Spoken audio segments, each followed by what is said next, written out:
Do you want to learn the tricks that top leaders use to get the most out of themselves and their teams? Well, Naphtali Hoff is here to help. Lead to succeed. Picks the brains of top leaders to learn about their challenges, insights, and best practices. Here's Naphtali. Hello, Lead to Succeed Nation. It's Naphtali Hoff, and welcome to Lead to Succeed, episode 41. Today, I have the pleasure of speaking with Mike Abrashoff. Did I get that right, Mike? You did. Okay, fantastic. Mike Abrashoff is at the center of one of the most remarkable modern-day stories of organizational transformation. At the age of 36, the Navy selected Mike to become Commander of USS Benfold. At the time, he was the most junior commanding officer in the Pacific Fleet on a ship that was plagued by low morale, high turnover, and abysmal performance evaluations. Few thought that the ship could improve. Yet 12 months later, the ship was ranked number one in performance using the same crew. People were amazed, and the lesson was clear. Leadership matters, and culture is everything. Mike, thank you so much for coming on the show today. Happy to join you. It's really, really a pleasure. And as I think I mentioned to you beforehand, I know I have some colleagues that are super excited that we're talking today. I'm super excited we're talking today. I have read your book, and then I listened to it more recently on Audible. So I got kind of caught up a little. And I didn't even think to ask you this question when I was putting my questions together. But as I was reading this bio, it just jumped right at me because it's so interesting. When I started in school leadership, so one of the questions that was posed to me is, am I going to work with the same administrative team? Obviously, you're not going to clean house in a school and fire everybody and this kind of thing. Maybe in the NFL, you could do that. You're an incoming head coach. You can kind of fire out all the coaches, bring in your own group. That works. In many organizations, it doesn't. And you had tremendous success in a short period of time without any meaningful, if any, change in personnel. So I know I didn't kind of prep you for this question, but I'm kind of curious to get your take on it. When somebody is starting new, actually in my book, Becoming the New Boss, I talk about how leaders need to come in, learn the culture, learn the history, become acquainted with people, build equity. But what is your take for somebody new who's walking in terms of holding on to the old guard, bringing in your own group of people? How would you advise, guide people in that important process? So I'm not going to tell people how to run their business, but in the Navy, when a new captain comes in, I can't change anybody out. I can't change the executive team. I've got to play the hand that's dealt there. Uh-huh. But as you get more senior and you become an admiral, you do have wide latitude to bring your own team with you. Uh-huh. And I've seen admirals who will keep the same cadre of 4 or 5 people and take them from job to job to job. Uh-huh.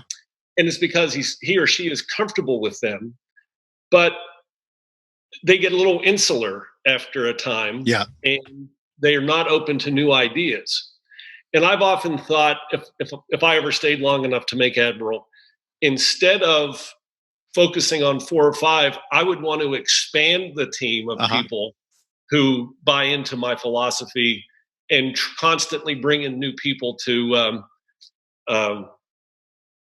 get them inculcated in the type of leadership style that I would like them to help me lead with. And that keeps your team fresh. Is that what you're saying? Exactly right. Uh-huh. So I'm not going to say don't change anybody out. You have to assess. Right. But in general, whenever I took over a new position, I never made any changes for the first 30 days. Okay. Because I wanted to see what worked and what wasn't working. Because a lot of times people will come in and say, oh, I did this at my last job. I'm going to do it here. Yeah. But you might break something that's already working. Right. So I wanted to be very careful not to break anything that was already working. That makes sense. And so that's why I just listen and assess whenever I take over a new position. And then I can make better informed decisions. And you felt in 30 days you'd have that information? That would be enough time for you? Cool. Right. Okay, so now I'm asking questions in that time. Why do we do it this way? Uh-huh. What's the rationale? Is there a better way to do this? So you're kind of walking around, observing, asking questions, not being invasive, but getting all the information you need. So I can make better decisions. Yeah, that's a great strategy. Fantastic. So I'd love to go deeper there, but I actually want to go to the other end of the bio, the very, very end, where we talked about something which I think can be very cliche, but I know for you it's not cliche. And so I just want to understand what you mean by it. You talked about leadership matters and culture is everything. So, there's a lot of talk about leadership and culture. We get it. But what does that mean specifically to you? And what would you say are examples of strong leadership versus weak? We can break this apart because it's a big question. So we could kind of parse it here. And also culture. What does a positive culture look like to you, Mike? And what have you seen that's more on the toxic side of things? So what's most amazing about USS Benfold is, as I told you, I couldn't change the crew out. Uh-huh. And when I was assessing that first 30 days, what I found were some tremendously talented people. But there was no collaboration. There was nobody taking ownership. They didn't feel empowered, so they wouldn't take ownership. And they knew that if they took any initiative and they came up short, they would be berated. Right. So, I focused on the culture and that treated people with respect and dignity. And I interviewed every sailor individually, all 310 of them. And I asked them, what do you like most about the ship? What do you like least? What would you change if you were the captain? And I turned military hierarchy upside down. And I said to them, I don't care what your age is. I don't care what your rank is. I don't care how long you've been here. If you have an idea how to improve a process 1%, I want to hear from you. Yeah. We can't change the rest of the Navy. Let's just improve 1% a day. And if we do that, nobody's going to touch us. So by creating a culture that was free of fear, and because sailors felt empowered, they started taking personal accountability for the results. And that talent that was already there started collaborating, working together. We tore down the silos among the 5 departments. And that is the culture where people aren't afraid to float ideas on how to improve something. And that's how adding a culture to talent can deliver phenomenal results. Beautiful. So what I heard is that you kind of brought the two questions together in a way. In other words, by using your leadership to change the culture, you created new opportunities for leadership, new opportunities for communication, new opportunities for collaboration, for empowerment. So it's not just, isn't it nice we have this culture thing going on where we're giving out, just to use maybe some of the high-tech examples, we're giving out free food and everyone's sitting around on bean bags and singing Kumbaya or whatever it looks like. You're taking it to perhaps the most rigid environment one could imagine, where there's protocol for everything. And you need to check in on basically everything you do. And yet at the same time, what you said was everybody here, regardless of age or rank, regardless of background or experience, has ideas, has value to add. And your job as leader is to put them into position to create the environment, the holding space, if you will. Almost, I'm thinking a little bit of the book of by Ron Heifetz of Leadership Without Easy Answers, I think is the title, where he talks about creating like a holding space for problems to work their way through, and not just to come in with all the answers. And in many cases, just by giving people opportunity to voice their concerns or offer creative alternatives. I remember the book, you save time, you save money, you created more fun opportunities for your sailors and for your crew.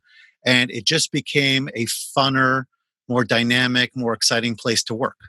And it led to increased performance. Yeah. So we didn't have fun just for the sake of having fun. Oh, sure. Because I'm playing to win. When you're in the military, you do not play to come in number 2. And so I want to win and win overwhelmingly if we ever get called into combat. Uh-huh. And so when people feel like they own the organization and they feel empowered, surprisingly, I found out discipline improves in that type of environment than if I had just created order takers waiting for me to tell them what to do. And what was a defining moment for me on the ship, when I started interviewing every sailor, I'll be honest, I wasn't very good at it at the beginning. It was something I grew into. But I'll never forget one of my early interviews. A technician walks into my cabin, and he asked me how to do a procedure. And in the back of my mind, I'm thinking, you're the technician. Why are you asking me how to do this. Uh-huh. And instead of telling him how to do it, I said, what do you think? And he said, Captain, nobody on this ship has ever asked me to think before. I said, well, I'm asking you to think. If you own this, how would you do this? And he said, this is what I do. And I said, do it. He turned in flawless performance. Wow. He turned in better performance than if I had told him what the answer was, because he felt empowered and he owned it. And what do you think eventually became it's your ship, that I used to say to my sailors, it's your ship, you own it. If you see something that needs to be done, step up to the plate and take ownership.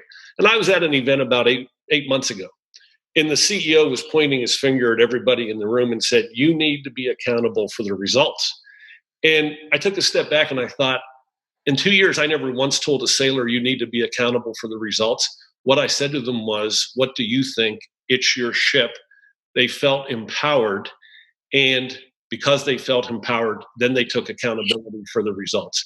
And what organizations try to do is tell people they're accountable without empowering them. And that was our secret sauce, was accountability through empowerment. And it was the crew that drove the turnaround and drove the excellent performance. Beautiful. There's so much depth in what you're saying, Mike. And I wish we could stay here for a long time, but I do think this piece is important, because the language, I can imagine the leader that you're describing thinks that he was empowering his people. But at the same time, what I think in reality happened, sorry, a little technology snafu there. What I think really was happening is that he's thinking he's empowering his people, but in reality, he's just creating, more of a sense of responsibility, or I'm trying to think of the proper way of saying it. It's not really that he empowered his people to do, but he's holding them accountable for the bottom line. And that's almost worse, because it's like, you're not really giving me the tools by which, or the pathway by which to make a positive impact. And yet you're making me responsible if we don't deliver. Whereas you took the opposite approach. Of course, you have to be accountable for your behaviors and your actions, but I'm giving you a way by which that accountability could manifest, in a sense that you could make a positive impact.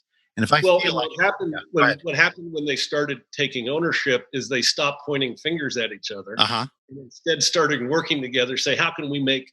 They started talking across departmental lines and saying, "Hey, I need your help to make this process better." And so the collaboration happened organically instead of me ordering it from on high. Yeah. And in my coaching work, it's interesting to me how many people I'll say to you, what's your biggest challenge? What's the greatest difficulty you're dealing with? And they'll turn to me, like you said, and they said, nobody ever asked me that before. I never really had the opportunity. And I think a leader, whether a leader's operating as a coach, which every leader should be within their organizations, asking the right questions, giving people the space in which to think, but also keeping it open, and open-ended enough that they could process, but then again, creating some direction out of it. When you ask open-ended questions that give people the opportunity to not only think, but then take action, you're really creating a framework for getting great things done. So after I got out of the Navy, I was asked to speak at a small bank in Chicago, 100 people, 100 employees. And it was everybody from the president of the bank on down to the cleaning lady. And before I started, he asked every employee to stand up and tell everybody else what they're most proud of in their life. Interesting. And they get to the cleaning lady.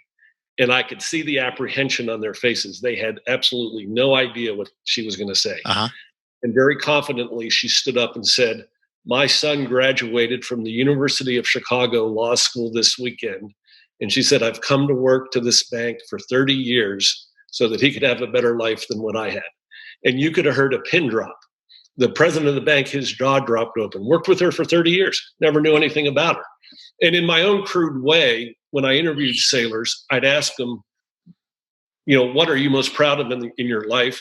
And then I could use that to connect with them and engage them and make them feel like I care about them and their journey.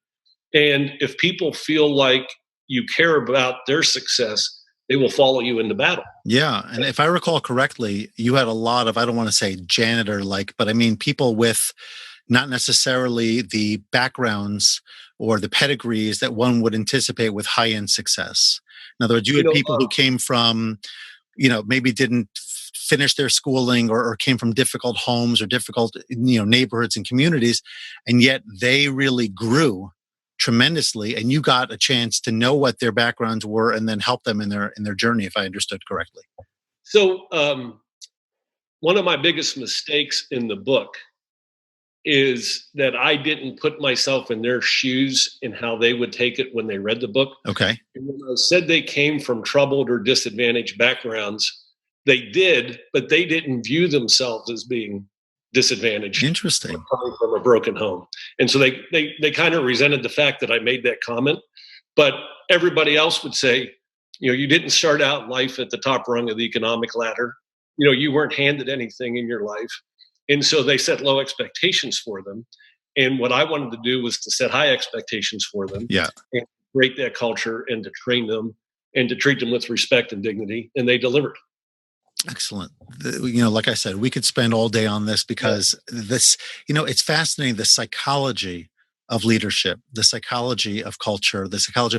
If we were just better equipped, if we understood more about how people think, what they respond to, what gets them excited, how they really think about themselves, all this kind of thing, leadership is not often about the technical know-how. You need to know how a ship operates, for example. You need to know how a business operates. You need to know certain things, but and you've already talked about this, Mike, you don't necessarily need to be the resident expert. But what you need to do is create the environment and understand how your people operate, what they need from you, that they could do their very best. So let's now take you back to the beginning. You're 36 years old. You're the most junior commanding officer out in the Pacific, or perhaps beyond. And you are given a daunting task, which is not uncommon, right? New teachers often get the hardest assignments, hardest classes to teach. New employees may have the most undesirable tasks. You were given the poorest performing ship. How would somebody in your position, how did you muster the confidence? Or how did you get yourself to a level, maybe you faked it initially, but how did you get yourself to a level of confidence that you really could do this? I was terrified, absolutely terrified. And every night, before going to bed, I'd ask myself, I wonder if the Navy knew what a mistake they made putting me on the ship. Because I didn't have the self-confidence. And it's something that grew with time because I was trying new things. Because what happened previously, and I'm not here to badmouth anybody, but it was the typical top-down command and control, my way or the highway, hard ass, type leadership style. And I'm trying to introduce a new model that, to be honest, I didn't know in advance how it was going to work out or even how it was going to perform and what I was going to do. I mean, I learned on the job. And once I started getting some successes, I started to gain more confidence. And once I had the confidence I could challenge more ingrained bad habits that have existed, for 242 years. And so it was the initial successes that gave me the courage to try to become even better. Beautiful. Yeah. I realized there are no limits. Like when I took command of the ship, if I could just get the fleet average on retention, we'll be fine. And then by focusing on one sailor at a time, my last year, we had the highest retention rate of any ship in the Navy, almost 100%. It was unheard of retention. But initially, I was just going for fleet average. I would have been a hero. But once I had the confidence, I realized the only one keeping us from becoming better are ourselves. It's not the rest of the Navy, it's ourselves. So once I got over that mental hurdle, there was no stopping us. Yeah, and that's really interesting. I'd like to make one point and then ask you a question, follow up to what you just said. The point is, when we start as leaders, we are often terrified, or we wonder what's going to be, and did they make a mistake? Did we make a mistake? There's a lot of confidence issues at play, and yet at the same time, if you can go after small wins and achieve things, especially something that will not ruffle a lot of feathers. Give people a sense. When I started on my own leadership journey, I went for certain cosmetic upgrades in the building, improving the way that we paid our teachers. Believe it or not, we still weren't on direct deposit, wherever it was, little things like that. And we had those small wins. So then people said, "Oh, this person is here to make positive improvements." And even if then some more difficult challenges arise, there'll be some equity behind it. So it seems like you followed a similar path, and that also builds your confidence because I accomplished something and I achieved, and I'm ready to do more. And you also set what seemed to be realistic goals, something that you could already be measured as a success if you achieve it. Not going to blow anyone out of the water just yet, but then you took it and then you 10x it. You really went beyond, which is fantastic. You're absolutely correct. At the beginning, it was just the little things. Like when I would walk down a passageway, if there was trash on the deck, I'd bend over and pick it up. In the history of the Navy, no captain has ever picked up trash before. You call the person responsible for the space and say, clean it. But sailors would watch me picking up trash. And then they became embarrassed that I'm picking up trash in their space. And then they start taking better care of it. And just slowly you raise the standards. And I started the interviews probably 30 days after I got there. And when I got a great idea from a sailor in an interview, I had a public address microphone right at my desk. I would hit the button right then and there with the sailor sitting there and say, "Benfold, this is the captain. This is the idea I just got. This is who I got it from. It makes sense to me. We're going to implement it right now. I want your full support." And when people heard change happening in real time, they said they knew I was serious, and that empowered them to become even better and come up with even greater ideas. That's fantastic. So here's a question for you. It's something you alluded to before, and you've said it multiple times in different ways. Never done before in the Navy, totally unheard of. How does a leader, regardless of environment, know when should I be following quote unquote protocol? And when do I break ranks? When do I do my own thing? Is there any kind of rule of thumb that you could offer us to give us a sense of when do you kind of go with your gut, your own personal style, and when do you honor or respect tradition, culture, history, etc.? So that was the other mistake I made in the book, in that I give the impression that I broke rules and regulations. I didn't. I worked within the Navy framework, and there are things that if I do, I can get fired for them, like fiscal malfeasance or creating a bad culture, a hostile work environment. I can get relief for that. So all I did was challenge long-held beliefs to see if there wasn't a better way. And to give you an example, whenever you see a ship heading out to port, if you live near the water, you see buoys on each side of the channel, and that the ship isn't supposed to go outside the buoy line because you'll run aground. So the Navy doesn't tell me to get down the center of the channel, yet if you watch every ship heading out to sea, they always get down the center of the channel. But maybe if you hug this buoy over to the left, it will set you up better to make that next turn to the right. And so everything we did, I was operating within the buoy lines, but I wasn't going down the center of the channel. And that being creative also became part of our culture about how to challenge things that we've done for forever, but no longer make sense. And I wasn't afraid, since I wasn't spending money on myself, and everything we did, if it appeared on the front page of the Washington Post tomorrow, I'd be proud of. And that's when you get in trouble, when you do things that you'd be embarrassed about, or that you embarrass your organization. And we never went there. Okay. Yeah, I love that metaphor. The idea of staying between the buoys, but sort of straddling the sides a little bit. I don't know exactly if you framed it that way, but that idea of staying within the context of what's acceptable, but still testing and experimenting and identifying opportunities, because it's not always about total transformation, or at least not in one shot. right? You may achieve total transformation. You talked about retention, for example, Mike.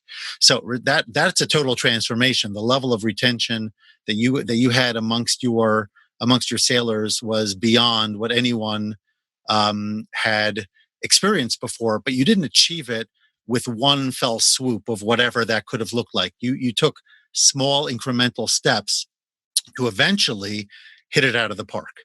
And Correct. Oftentimes we think we got to do something big and massive and attention grabbing, and maybe even bend the rules in order to get there. But if you are consistent, if you're focused, if you know what a good outcome looks like, and yet you're willing to ask questions and kind of experiment a little bit to see, can you tweak it? Can you improve it?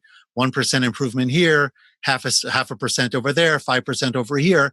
Over time, it aggregates and it creates a total change. Correct.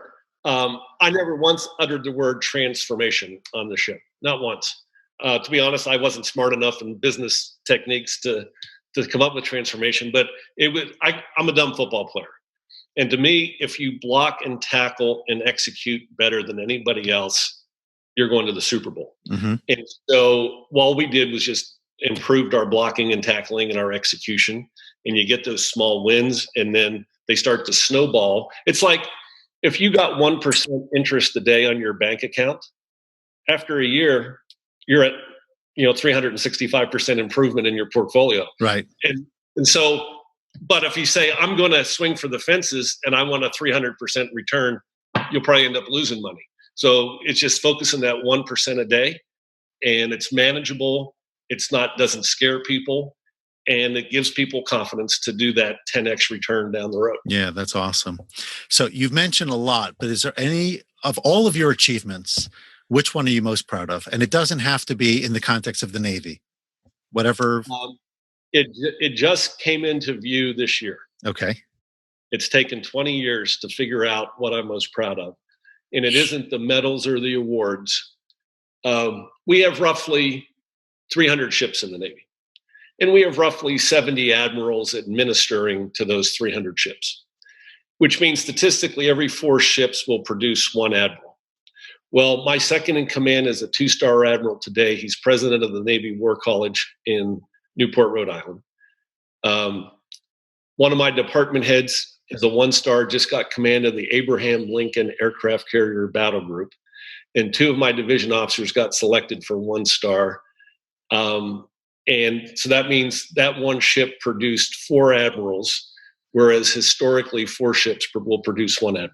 Wow. So if you ask me what I'm most proud of, it's these people who are out there taking it further. That's unbelievable. Yeah, you talked about football before, so you read all the time about this coach's tree and that coach's tree, like Bill Parcells and all the people who coached for him that are now head coaches, and Bill Belichick and who his assistant coaches, what they've become. It's fascinating that a leader can and does, if not think about it actively, but at least ultimately produces. If you do the job right, you are invariably going to produce other leaders who may do it even better than you did it. But you have a lot to be proud of, because ultimately what you did is that you created the opportunity for them to grow, to think, to develop, all the stuff we talked about before. And then they have their own, innate interests and desires and aspirations. And all of that comes together.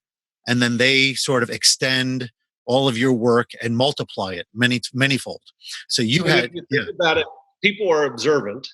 And if I'm watching people get promoted by working for this one boss and going out and do great things, I'm going to want to go work for that boss. Right. So that boss then gets to choose the cream of the crop because people are beating down his or her door to work for them.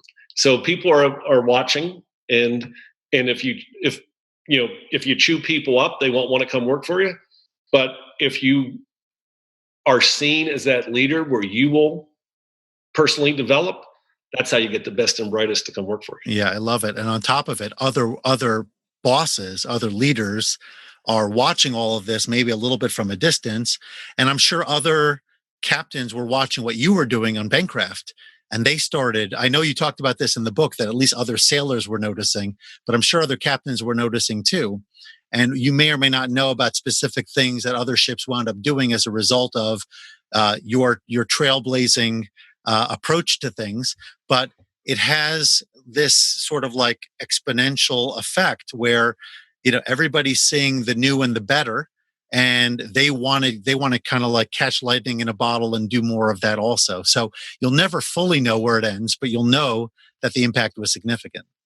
And I would hear from sailors on other ships that they would call their assignment person and say, "I'd like to get assigned to Benfold," and the response was, "Since nobody ever leaves, there's never any job openings." Got it. So Benfold became the ship that other sailors throughout the fleet wanted to get assigned to. Okay, so I think now I may have mispronounced the name of the ship a couple of times along the way. Benfold. If I said Bencraft before, it was a mistake.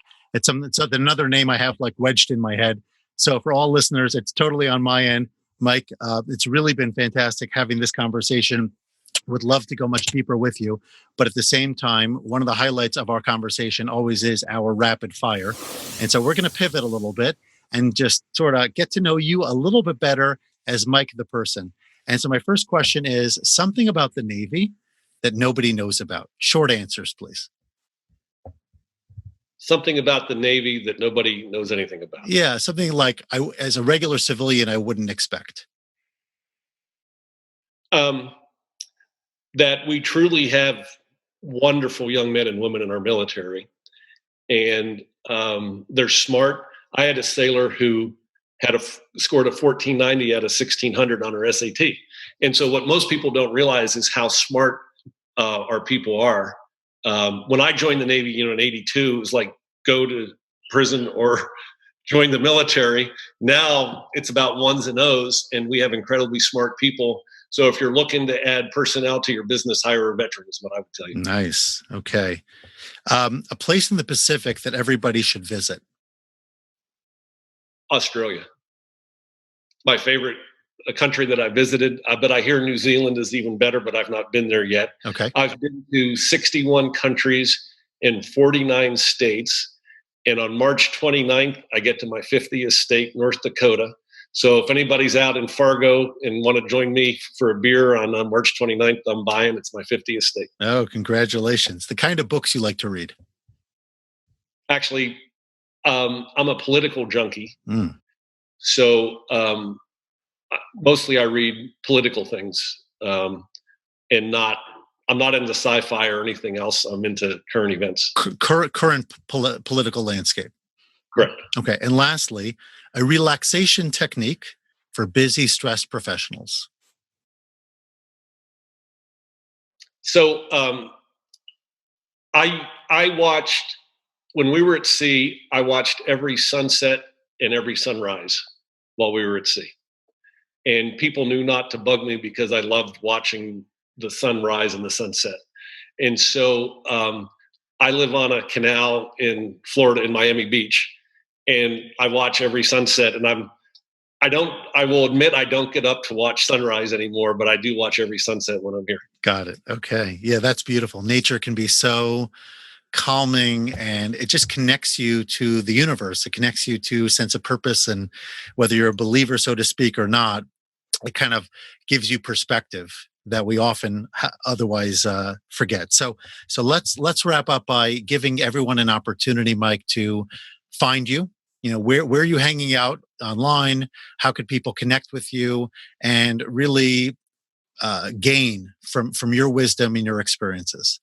Well, I'm not on social media, so I'm not even on Facebook. Everybody says Facebook will crash the day I join.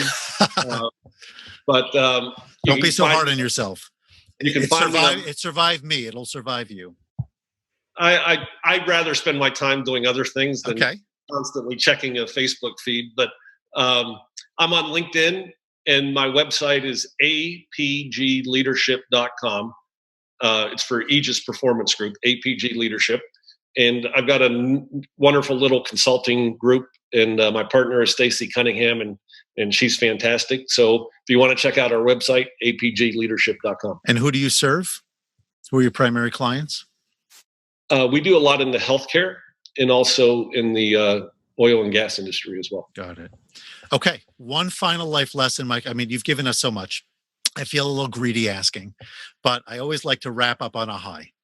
And so if there's one final nugget that you haven't talked about yet, or maybe you mentioned in passing that you really want to emphasize, it could be short, a little bit longer, whatever you're comfortable with. Give us something to really wrap up our conversation today. Assume your shipmates want to do a great job. No. I never challenge anybody's motives. And if something didn't work out, instead of blaming them, I would look inward and ask myself, did I communicate the goals? Did I give them the training to do a great job? Did I give them the time and the resources to do a great job? But most importantly, did the process support them delivering the results? Because people don't come to work wanting to screw up. Fascinating. And they want to do a great job. We've got to create that culture and foundation that will permit them to do a great job. Yeah, it's awesome. As a former teacher, I can relate to that very much, because we have kids who misbehave in class, and the natural tendency is to think this kid is a troublemaker. He or she doesn't, really want to learn. They're just here to make my life miserable. But we often have to think about, am I creating the conditions for success? And am I giving them the tools? And really, they want to succeed, but maybe they never have tasted it before. And it's easier to look like a deviant, so to speak, than to look stupid. Or maybe they're not getting proper nutrition. Maybe they're not getting 3 meals that we take for granted. Right. And that's what's causing them not to perform. Awesome. So there's always things, if you scratch the surface and go deeper, you can figure out the causes of things, so that you can help correct them and be part of the solution. Yeah, go deeper. I love it. Okay, Mike, it's been a pleasure. Thank you so much for spending some time in conversation today. As I mentioned to you before, I have some colleagues that are beyond delighted that we're speaking, and I'm super excited to share this conversation with them. I've learned a ton. It's been very humbling for me that you've taken a few minutes to have this conversation, and I look forward to spreading it far and wide. Thank you so much. Have a wonderful day. Looking forward to staying in touch. You got it. Take care. Bye-bye. Thanks so much for listening to this episode and for investing in yourself so that you can lead to succeed. Before you go, don't forget to head over to impactfulcoaching.com, where you can sign up for our blog, download free leadership ebooks, and so much more.